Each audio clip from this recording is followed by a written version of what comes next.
जुन्नर तालुक्यातील राजुरी या गावामध्ये जुन्नर शुगर लिमिटेड या संस्थेमार्फत केन मॉलिसिस तसेच धान्यधारित डिस्टिलर प्रकल्प उभारण्यात येणार होता.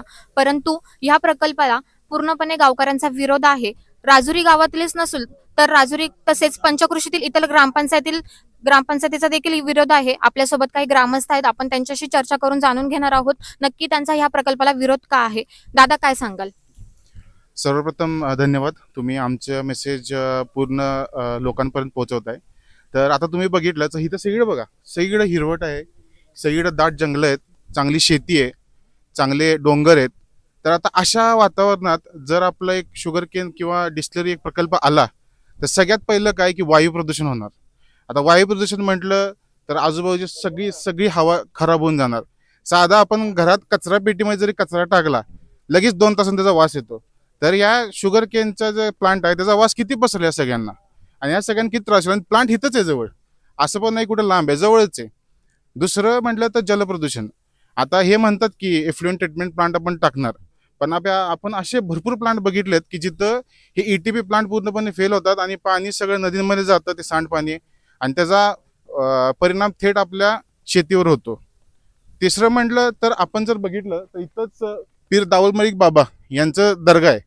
आता हे सरकारमान्य क वर्गातलं स्थान आहे. तर इथं जवळपास रोज भरपूर भरपूर म्हणजे तुम्ही जर आता जरी जाऊन बघितलं तिथं भरपूर लोक तुम्हाला तिथे रोज दर्शन करताना.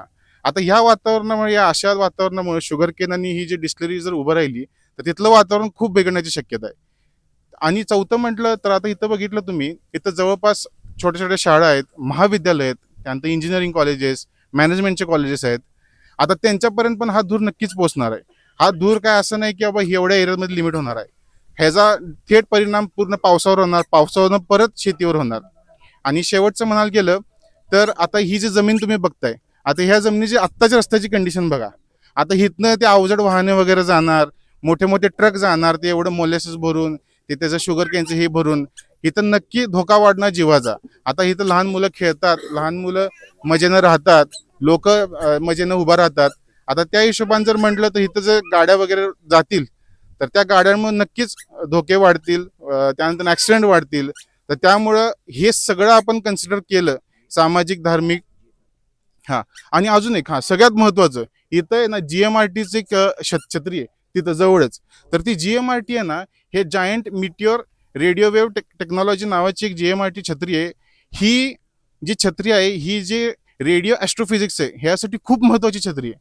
आता ह्या जे शुगर केन किंवा मोलॅसिसचा जो हे आहे प्रकल्प, त्यातनं जो धूर निघल, त्या धुरामुळे ह्याच्या कामावर डेफिनेटली आणि नक्कीच परिमाण होणार आहे. आणि त्यामुळं हे सगळं आम्ही कन्सिडर करून की बाबा आमचं धार्मिक, त्यानंतरनं जे स्थानिक लोक आहेत, हे सगळं आम्ही कन्सिडर करून आमचा या प्रकल्पाला पूर्णपणे तीव्र विरोध आहे. आणि हा नक्की प्रकल्प हिथं तर उपयोगाचं काही नाही आहे, कारण की जर तुम्ही बघितली हे गाव पूर्णपणे नैसर्गिक संपत्तीनं नटलेलं आहे. तर ह्याला हानी पोहोचणं ही आमची अपेक्षा आहे. धन्यवाद. थँक्यू. काका, तुम्ही काय सांगाल? आम्ही पूर्व परंपरेनुसार या ठिकाणी राहणारे रहिवासी आहोत. आमचं जीवनमान संपूर्ण शेतीवरती अवलंबून आहे.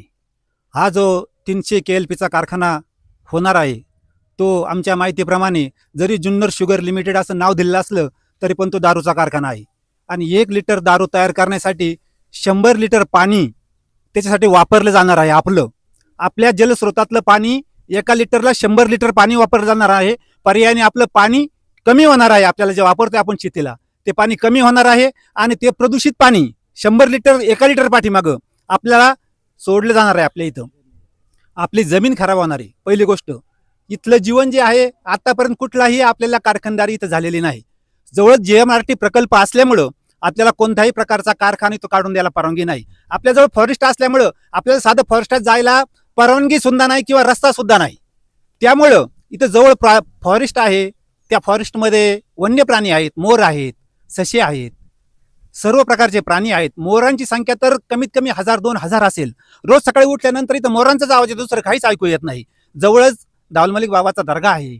या लोकांचं जीवन याच्यावरती आहे. आणि अशा ठिकाणी जर दारूचा कारखाना काढणार असेल, इथलं जनजीवन विस्कळीत करणार असाल तर त्याला काहीच अर्थ राहणार नाही. आपल्या गावामध्ये डेअरी आहे, त्या डेअरीचं संकलन 24 तासामध्ये 40,000 लिटरचं संकलन आहे. ज्या डेअरीला राष्ट्रपतींचा पुरस्कार मिळाला आहे अशी डेअरी इथून आपल्या फक्त 2 किलोमीटर अंतरावरती आहे. आपल्या परिसरामध्ये कमीत कमी 5 ते 10,000 जनावरांची संख्या आहे, जर्सी गायींची संख्या आहे. या सगळ्यांचं जीवनमान ह्या कारखान्यामुळे धोक्यात येणार आहे. आपण जर आता विघ्नर सहकारी साखर कारखान्यात जर परिसर जाऊन बघितला तर जवळपासचा परिसर जाऊन बघा तुम्ही, उजाड झालेला आहे. तिथे कोणत्याही प्रकारची पिकं येती नाहीत, कोणत्याही प्रकारच्या तरकारी येती नाहीत. तिथे फक्त पिकतो ऊस. कसा पिकतो? तो फक्त 4-4 फूट वाढलेला पिकतो. त्यामुळे आपलं जीवन कसं होणार इथून पुढचं हे आपण सर्वांनी लक्षात घ्यायचंय. आणि ह्या कारखान्याला कोणत्याही परिस्थितीमध्ये हा कारखाना इथं आम्ही होऊन देणार नाही असं सगळ्यांच्या वतीने मी या ठिकाणी सांगतो. माझे 2 शब्द संपवतो. काका, पण तुम्ही बोललात की हा शुगर कारखाना नसून हा दारूचा कारखाना होणार आहे. ही गोष्ट तुम्ही ठामपणे कशी काय त्याचा सांगू उल्लेख आहे ना, ग्रामपंचायतीला जे पत्र आलेलं आहे त्या पत्रामध्ये याचा संपूर्ण अभ्यास दिलेला आहे. संपूर्ण त्याच्यामध्ये 300 KLPचा म्हणजे याची जी आहे ना प्रोडक्शन करण्याची जी कॅपॅसिटी आहे ना ती फार मोठी आहे. ज्या माणसांना याच्यामध्ये समजतंय तेच माणसं हे सांगू शकतात का हा 300 KLP म्हणजे फार मोठा कारखाना आहे. इथं फार मोठ्या प्रमाणामध्ये दारू तयार केली जाणार आहे. जरी हे म्हणत असतील का आम्ही धान्यापासून करणार आहे, पण धान्य कुठून आणणार आहे? आम्ही मळीपासून करणार आहे, पण मळी कुठून आणणार आहे? इथं येणारी आपली वाहतूक वाढणार आहे. इथलं आपलं संपूर्ण जे सामाजिक जनजीवन आहे ते विस्कळीत होणार आहे. इथं बाहेरची लोक येणार आहे, त्यांच्याबरोबर त्यांची गुन्हेगारी येणार आहे. आम्ही आता हे शांतपणाने इथं राहतोय हे आमचं सगळं विस्कळीत होऊन जाणार इथून पुढच्या काळामध्ये. त्यामुळे इथं जे आम्ही राहतोय लोक ते आमचं जीवनमान असंच राहू दे. आतापर्यंत आमच्यासाठी कोणीच काही केलेलं नाही. आतापर्यंत फॉरेस्ट खात्याने इथून पुढे आम्हाला जायला रस्त्याची परवानगी सुद्धा दिलेली नाही. फॉरेस्टची हद्द या वड्यापर्यंतच आहे. तिथून पुढे आम्हाला ते जाऊन सुद्धा देत नाही. आमची शेती फॉरेस्टच्या बाजूला शेजारी आहे. तिथपर्यंत आम्हाला जायला आजपर्यंत रस्ता नाही. आता कसा काय रस्ता तयार व्हायला सुरुवात झाली? आम्ही हा रस्ता सुद्धा होऊन देणार नाही. आजपर्यंत आम्हाला जाऊन दिले नाही ना, तुम्हाला सुद्धा रस्ता करून देणार नाही आम्ही. आम्ही स्थानिक नागरिक कोणत्याही परिस्थितीत हा कारखाना या ठिकाणी होऊन देणार नाही म्हणजे नाही. आमचं त्या ठिकाणी जीव द्यायची बळी आली ना आम्हाला तरी चालेल, कारण आमचं जीवनमान असंही होणार आहे. आमचं जीवनमान असंही खराब होणार आहे. त्यामुळे आम्ही कोणत्याही परिस्थितीमध्ये हा कारखाना या ठिकाणी होऊन देणार नाही. आपल्यासोबत काही महिला वर्ग देखील आहे, आपण त्यांच्याशी देखील चर्चा करणार आहोत. ताई, काय सांगाल, ह्या प्रकल्पाला तुमचा विरोध का आहे? वन्यजीव तिथं वावरतात ना शेजारी, त्यांची हानी नाही झाली पाहिजे. आता या कारखान्यामुळे ना सगळं पाणी शेजारचं प्रदूषित होणार आणि मग सगळीच हानी होणार, ज्याच्यावरती आमचा उदरनिर्वाह चालतोय. गायी म्हशी त्या रानात सतत चरत असतात. मग आम्ही काय करायचं? हा मुद्दा आम्हाला मांडायचा आहे. तुम्ही काय सांगाल? आपल्या इथं वास्तव करणाऱ्या ह्या 10 पिढ्या आपण इथं वास्तव करीत आहोत. काही वयस्कर मंडळी आहेत, काही आजारी मंडळी आहेत, त्यांना हे नुकसान होऊ नये त्यामुळे आपण विरोध करीत आहोत या कारखान्याला. ताई, तुम्ही काय सांगाल? जेव्हा या कारखान्याचं पाणी जमिनीमध्ये मुरलं जाणार आहे ते माणसांना पिण्यासाठी दूषित होणार आहे. बोरवेल आहेत, विहिरी आहेत, ते पाणी त्या परिसरात पसरणारच आहे खालून निचरा होऊन, आणि जमिनीला दिल्यानंतर जमिनी सुद्धा नापीक होणार आहेत. आम्ही करायचं काय? खायचं काय? जे शेतकरी आहेत त्यांनी जगायचं कसं? इथं आम्हाला इथून उठून लावायचं यासाठी हा कारखाना आणला जातोय. त्यापेक्षा आहे ना तो नाही झाला आम्ही पूर्णपणे विरोध करणार आहे आणि इथं झालाच नाही पाहिजे. कुठल्याही परिस्थितीत हा कारखाना इथं होता कामा नये, कारण आमचं जनजीवन पूर्ण विस्कळीत होणार आहे. आम्हाला इथून उठूनच जाण्याची वेळ येणार आहे, कारण कारखाना झाल्यानंतर एवढं प्रदूषण होणार आहे की वन्यजीव राहणार नाहीत. आमचा जो उदरनिर्वाह करणार, आम्ही 4 गायी म्हशी पाळतो त्या पाळता येणार नाही. मग काय उपयोग काय त्या कारखान्याचा आम्हाला? का आम्ही इथून उठून जायचंय? आणि काही फायदा असेल तर ना का पूर्ण शेतकऱ्यांना उद्ध्वस्त करायचं, कारखानदारांनी कारखाने उभे करायचे? काय त्या फॅक्टऱ्यांचा उपयोग आहे? जर शेतकऱ्यांचं जर उद्ध्वस्त जनजीवन होत असेल, आज ज्या ठिकाणी नापीक जमिनी आहे त्या ठिकाणी तुम्ही कारखाने उभा राहा ना. इथं आण्याच्या पुढे पाणी नाहीये, तिथं म्हणजे जे वास्तविक लोक नाही राहते त्या ठिकाणी तुम्ही कारखाने उभा राहा ना. जिथं जनजीवन सुरळीत चालू आहे, देवस्थान आहेत, हे सर्व उद्ध्वस्त नका करू. कारण आम्हाला खेटूनच पीर बाबाचं एवढं मोठं मंदिर आहे, तिथं हजारोने भाविक येतात आणि इथलं पूर्ण दूषित वातावरण झाल्यानंतर कोण येणार इथं? त्यासाठी हा कारखाना आम्हाला मंजूर नाहीये आणि तो झालाच नाही पाहिजे. यासाठी आमचा पूर्णपणे विरोध आहे. कुठूनही त्यांनी किती वर जाऊन मान्यता आणली तरी आम्ही इथं होऊ देणार नाही, एवढंच आमचं म्हणणं आहे, बाकी काही नाही. का तुम्ही काय सांगाल या प्रकल्पाविषयी?